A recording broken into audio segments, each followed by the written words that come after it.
Stocks को IRFC इसने बनाया है एक बड़ा रिकॉर्ड।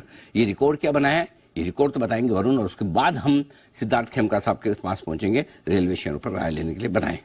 तो अनिल जी, बहुत अच्छा रिकॉर्ड बनाया है। 2 लाख करोड़ के ऊपर इस कंपनी का मार्केट कैप जा चुका है और बहुत अच्छे दिन पे बनाया है, क्योंकि इस कंपनी का IPO आया था 18 से 20 जनवरी 2021 एग्जैक्ट। हाँ, तो एग्जैक्ट 2 साल पहले। हाँ, नहीं, 3 साल हो गया। 3 साल पहले। हाँ, तो एग्जैक्ट 3 साल बाद 2 लाख करोड़ का मार्केट कैप जो है वो इस कंपनी ने पार किया है।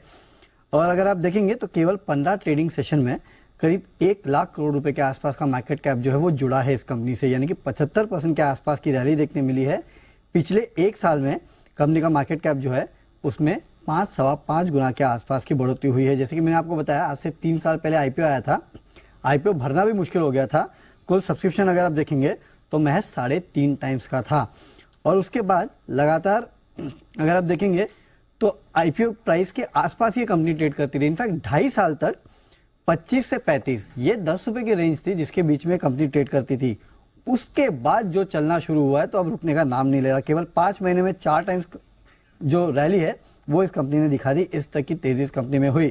जैसे कि मैं कह रहा था कि IPO भरना मुश्किल हो गया था, तो सबसे ज्यादा अगर इस कंपनी में किसी ने कमाया है तो वो इस कंपनी के एम्प्लॉयज ने है, क्योंकि पूरा IPO जो है मेजोरिटी पैसा उनने लगाया था। एम्प्लॉयज का जो कोटा था करीब 44 टाइम्स जो है वो एम्प्लॉय का कोटा भरा था। अब ये चल क्यों रहा है, क्योंकि रेलवे का केपेक्स बढ़ रहा है, पिछले साल भी बढ़ा था और आने वाले दिनों में भी रेलवे में केपेक्स में बढ़ोतरी का अच्छा खासा यहाँ पे अनुमान लगाया जा रहा है, जिसके कारण ये बढ़ रहा है। इनफैक्ट अगर आप सारे रेलवे स्टॉक्स को जोड़ भी लेना तो उससे ज्यादा अकेला मार्केट कैप इसका है, क्योंकि इसका जो सबसे नियरेस्ट है IRCTC है, 81,000 करोड़ रुपए के आसपास का मार्केट कैप है।